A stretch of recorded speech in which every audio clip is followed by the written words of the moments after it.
Bonjour à toutes et à tous et bienvenue aujourd'hui dans la Géozone. Aujourd'hui en ce 13 janvier, jour d'anniversaire de votre youtubeur préféré et je ne parle pas de d'où ça vient. C'est le 4e épisode de Quelle est cette langue où vous devez deviner une langue avec un extrait vidéo ainsi qu'une phrase. Dès que vous pensez savoir quelle langue est-ce, n'hésitez pas à commenter en le disant. Et également, si vous n'avez pas vu les 3 premiers épisodes, vous avez une séance de rattrapage en haut à droite en signet. On commence dès lors, sans plus tarder, avec une vidéo sur une équipe de foot, celle de l'Iyari. J'espère que vous êtes prêts, c'est parti. लेकिन इस इलाके में 100 से ज़्यादा football club होने की वजह से ये लड़के प्रोफेशनल खिलाड़ी बनने और कौमी टीम में शामिल होने का ख्वाब देख सकते हैं।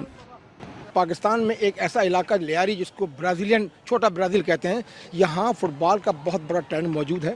अगर यहाँ के बच्चों को अच्छा मुआवजा और इनाम मिले तो ड्रग्स और स्ट्रीट क्राइम से दूर रखने के लिए इससे अच्छा और कोई तरीका हो ही नहीं सकता।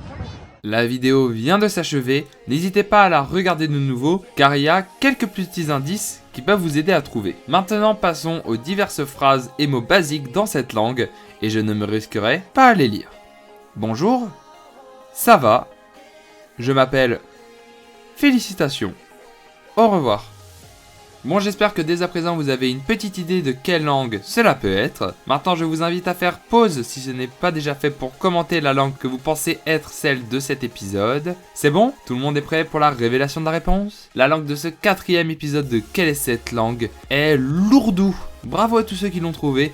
J'accepte également tous ceux qui ont dit le pakistanais, car il y a une petite part de vérité, mais tout ça, on va en parler tout de suite. L'ourdou, qui peut également s'écrire comme ça, est une langue indo-iranienne de la famille des langues indo-européennes. Et c'est la langue officielle du Pakistan, d'où l'idée que vous pouviez écrire pakistanais si vous ne connaissiez pas le terme ourdou. Avec 165 millions de locuteurs, dont 70 millions de natifs parlant cette langue est pourtant pas très importante au Pakistan avec seulement 12 millions de locuteurs, soit la 5e langue du pays, ce qui fait peu sur 70 millions de personnes. Alors on peut se poser la question, d'où viennent les autres personnes qui parlent ourdou? Eh bien, ils sont en Inde. L'ourdou est parlé par les musulmans indiens à la place de l'hindi, qui est sa langue sœur, car comme vous le savez, lors de la décolonisation, les Indes sont coupées entre les musulmans et les hindous et au final, beaucoup de tensions entre les deux communautés. En Inde, l'ourdou est une langue officielle au Jammu et Cachemire, par exemple, la zone qui est reconnue à la fois par le Pakistan, l'Inde et la Chine, mais aussi au Telangana ou au Maharashtra, ainsi que dans la capitale, New Delhi. La carte que vous avez sous vos yeux permet de vous figurer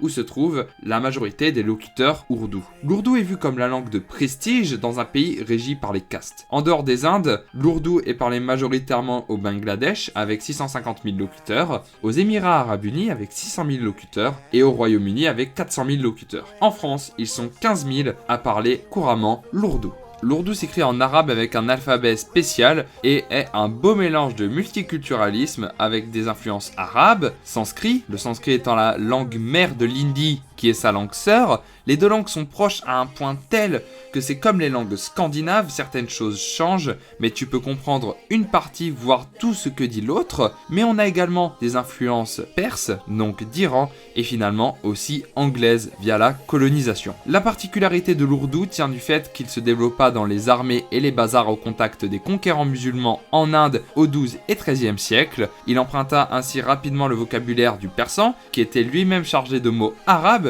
et qui fut jusqu'au XVIIIe siècle la langue administrative, religieuse et culturelle des élites musulmanes en Inde. Merci d'avoir suivi cette vidéo, j'espère qu'elle vous aura plu. Merci également à tous mes youtubeurs qui apparaissent à ma droite. Ils contribuent à la chaîne et me permettent de vivre un tout petit peu de mes vidéos sur YouTube, donc n'hésitez pas à les rejoindre ou même si jamais vous y êtes déjà, d'aller faire un petit tour pour regarder une pub de 30 secondes me permettant de gagner un petit peu d'argent. Également, le pouce en l'air, le commentaire. Moi je vous laisse, à la prochaine dans la Géozone. Ciao!